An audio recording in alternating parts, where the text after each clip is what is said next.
사실 첫인상은 그렇게 좋지 않았어요. 내가 여태까지 해봤던 보드게임 중에서 제일 불친절하다라는 느낌을 받았어요.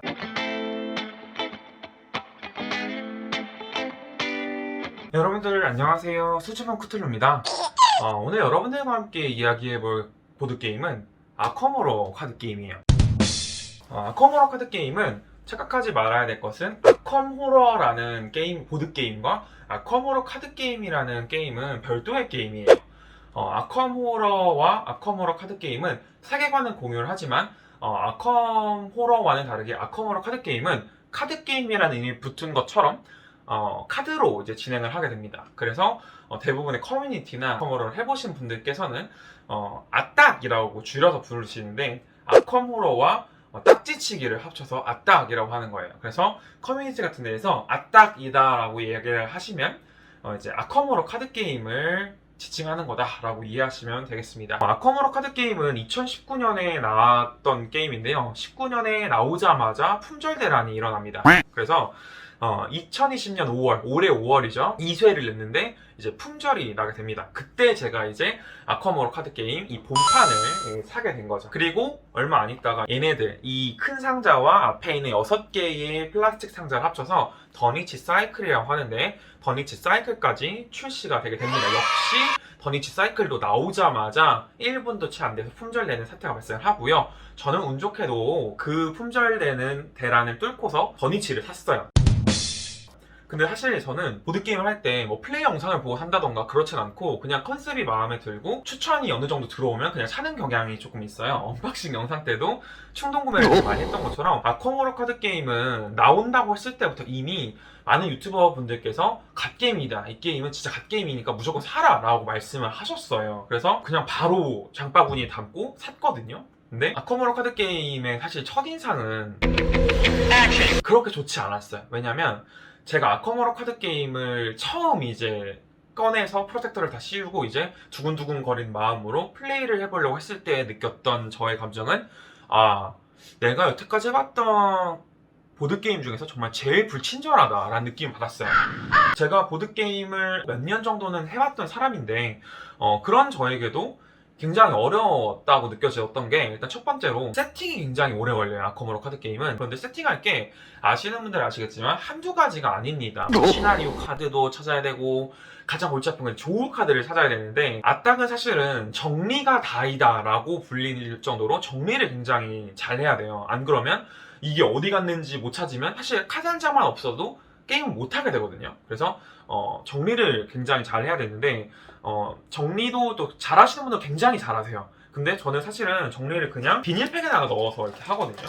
그래서 이렇게 비닐팩에다가 넣어서 하게 되면 하나하나 다 뜯어가지고 찾아야 되는 거죠. 그래서 조우 카드라는 거를 쓰게 될 텐데 그 조우 카드가 사실은 찾기가 되게 빡세요. 그래서 그것도 다 세팅하고 맵도 세팅을 다 해놓고 이렇게 그리고 치워두는 카드도 세팅을 다 해놓고 해야 되는데 그 부분이 정말 오래 걸려요. 그래서 제가 정말 거짓말 안 볼 테고 처음에 아컴호러 카드 게임 첫 판을 세팅을 하는데 정말 1시간이 걸렸습니다. 이건 너무한 거 그래서 아니냐고. 1시간 동안 제가 룰북을 막 읽으면서도 아니 이 카드는 대체 어떤 카드야? 막 그냥 그림만 그려놓고 찾으래요 저한테. 그래서 이게 되게 불친절한 게임이네 라고 생각했던 그런 기억이 나는데 두 번째 절망은 뭐였냐면 아컴호러는 잔룰이 되게 많아요. 그래서 잔룰이란 게 뭐냐면 룰과 룰이 충돌하는 경우가 되게 많거든요. 근데 제가 이제 유이왕도 해봤었는데 진짜 유이왕 다음으로 이렇게 잔룰이 많은 보드게임 처음 봤어요. 그래서 서로 충돌하게 되면 사실 예를 들면 A 효과가 있고 B 효과가 있는데 그러면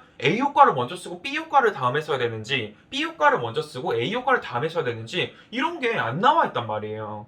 그리고 룰이 되게 직관적이지 않은 건 사실이에요. 뭐 대체 이걸 어떻게 하라는 거지? 이 텍스트는 대체 어떻게 해석을 해야 되는 거지? 이런 것들이 되게 있어서 처음 해보시는 분들은 되게 룰미스를 많이 하시게 될 거예요. 그래서 저도 되게 완벽주의자 같은 성격이 있어서 카드게임을 하면, 보드게임을 하면 정확하게 룰에 맞춰서 하는 게 맞잖아요. 그리고 이게 협력형 보드게임이다 보니까 룰을 우리 자의적으로 해석하게 되는 거죠. 그래서 편한 쪽으로 깨고 싶으니까. 근데 저는 그런 걸 되게 싫어해서 정확하게 해야 된다고 생각을 하는데 그런 것들 계속 충돌을 하니까 너무 짜증이 나는 거죠. 그래서 사실은 첫 번째 보드게임 트라이는 실패를 했어요. 그래서 두 번째는 친구랑 이제 같이 하게 됐는데, 친구랑 같이 하다 보니까 제가 좀 알려줘야 되잖아요. 근데 사실 알려주는 나도 잘 모르겠으니까 이게 막 둘 다 지쳐가는 거예요. 그래서 숙련자 없이 초심자끼리만 카드게임을 하게 된다면, 보드게임 하게 된다면 좀 많이 힘들 수가 있다라는 진입장벽이 어느 정도 있는 게임인 것 같아요. 그래서 그건 사실 부정할 수가 없는 내용인 것 같고요. 그리고 세 번째 단점은 뭐냐? 이 협력형 보드게임이라고 말씀을 드렸잖아요. 그러다 보니까 혼자 하시면 상관이 없는데 2명, 3명, 4명까지 플레이가 가능하거든요. 아컴으로 카드게임은.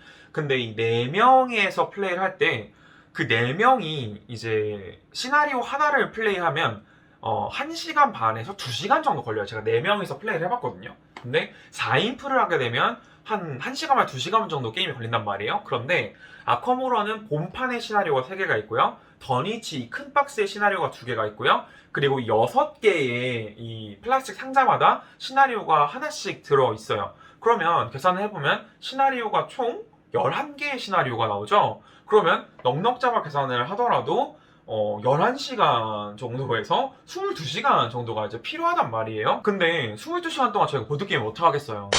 밤을 새도 그건 사실 불가능한 거죠. 그래서 어쩔 수 없이 야 오늘은 뭐 여기까지만 하자, 오늘은 여기까지만 하자 이런 식으로 돼야 되는데, 그러다 보면 흐름이 계속 끊기고, 그리고 그 4명을 조사자, 나랑 같이 플레이했던 그 4명이 쭉 가야 되는데 그 쭉 가는 게 사실 현실적인 요건들 때문에 좀 어렵다라는 게 있는데, 그거는 카드게임의 문제가 아니라 그건 현실적인 문제니까 그런 거는 문제라고 하기에는 좀 그렇죠. 그럼 지금까지 얘기한 것만 들어보면 뭐 단점 투성이인데 이거를 왜 굳이 들고 나와서 여러분들에게 소개를 해드리느냐. 물론 초반에 진입장벽이 좀 있는 게 사실이에요. 근데 저는 그 진입장벽을 좀 어떻게 극복을 했냐면, 잔놀이 되게 제가 많다고 했잖아요. 근데 제가 진짜 너무 절망스러워서 지푸라기라도 잡는 심정으로 이제 오픈톡방 검색에 아컴 호러 카드게임을 쳤는데 오픈톡방이 나오는 거죠. 거긴 지금도 있어요. 그래서 혹시 이걸 하실 분들이라면 거기도 들어가 계시는 게 좋은데, 200분이 넘게 계시고요. 당연히 그 분들 안에서는 아컴 호러를 좀 오래 하셨던 분들이나 매니아 분들이 있으시기 때문에 그분들이 질문을 하면 굉장히 친절하게 대답을 해주세요. 그래서 그분들한테 이건 어떻게 하죠? 저건 어떻게 하죠? 막 귀찮게 굴면서 게임을 진행해 나갔고요. 그리고 아무래도 몇 번 물어보다 보면 알게 되잖아요. 그러니까 숙달이 좀 되게 되는 거죠. 어느 정도 플레이를 하게 된 다음에는 아컴 호러가 정말 재밌어지는데, 이제는 장점에 대해서 설명을 해드릴게요. 아컴 호러 카드 게임의 가장 큰 장점은 결과에 따라서 그 결과가 미래에 영향을 미쳐요. 예를 들면 내가 본판 시나리오 1에서 뭐 누구를 구하는 선택을 했다면 그 이 시나리오에서는 그거에 따라서 이익이 있을 수가 있고 불이익이 있을 수가 있고 이런 식이에요. 근데 그게 스노우볼 굴러가듯이 쭉 다 굴러가게 되는 거죠. 그래서 내가 그때 이렇게 행동을 했었어야 됐나? 저렇게 행동을 했었으면 좀 더 달라졌을까? 뭐 이런 것들이 있으면서 내가 선택한 결과가 미래를 바꾼다, 결말에 영향을 준다, 이런 것들이 굉장히 매력적이라고 생각을 하고요. 두 번째 매력은 협력 게임이라는 거예요. 보통 보드게임들은 막 우리들끼리 막 머리채 쥐어뜯고 막 싸우는, 죽일 듯이 싸우는 그런 컨셉이잖아요. 근데 얘는 어찌됐든 간에 우리는 뭉쳐가지고 이 어둠을 헤쳐나가야 돼. 그러려면 야 너는 이거 하고 나는 이거 하자, 이런 식으로 역할 분담을 하게 되고, 그 역할들이 착착 맞아 떨어졌을 때 그 재미가 있어요. 세 번째는 RPG적 요소가 있어요. 시나리오 하나하나를 끝날 때마다 경험치를 받게 되거든요. 경험치 가지고 뭐 하느냐? 내 카드를 업그레이드 시킬 수가 있습니다. 그래서 내 카드 풀을 쫙 보면서 이거 되게 괜찮은데 하면서 이거 살게 하면은 살 수 있어요. 그 경험치를 지불을 하면. 그러면은 내가 모험을 한 만큼 능력도 올라가고 내 장비도 좋아지고, 그런 좋아진 장비들을 통해서 캐리를 해나가고, 이러한 매력이 또 있는 게임이더라고요. 그래서 사실은 저도 처음에는 이게 뭐야 했는데 지금은 굉장히 빠져있는 게임이에요. 사실은 가장 큰 매력은 1인플이 가능한 게임이라는 거예요. 보드게임을 잘 모르시는 분들은 보드게임 하면 좀 같이 하는 그런 게임 아닌가? 라고 생각할 수 있는데, 아컴으로는 한 명이서도 할 수 있는 게임이에요. 그래서 사실은 요즘에 코로나 때문에 여러 명이 모이기 굉장히 힘들고 눈치 보이고 모이면 안 되잖아요. 그래서 아컴으로 카드 게임을 한번 해보시는 게 어떨까라고 해서 가지고 와봤습니다. 일단 한번 해보시게 되면 굉장히 빠지시게 될 거예요. 결론을 말씀드리면 마지막으로 제가 드리고 싶은 말씀은 제가 아컴 호러 카드 게임을 하게 되면서 깨달은 건 니체가 했던 말 중에 이런 말이 있어요. 우리가 시면을 들여다볼 때 시면도 우리를 들여다본다 라는 말이 있는데 아컴 호러 카드 게임을 하시다 보면 그 말이 무엇인지 깨닫게 될 거예요. 그래서 킹시북에 맞는 보드게임 아컴 호러 카드 게임 추천드립니다. 저는 여기서 인사를 드리고요. 다음번에 더 재미있는 보드게임을 가지고 찾아뵙도록 하겠습니다. 그럼 안녕.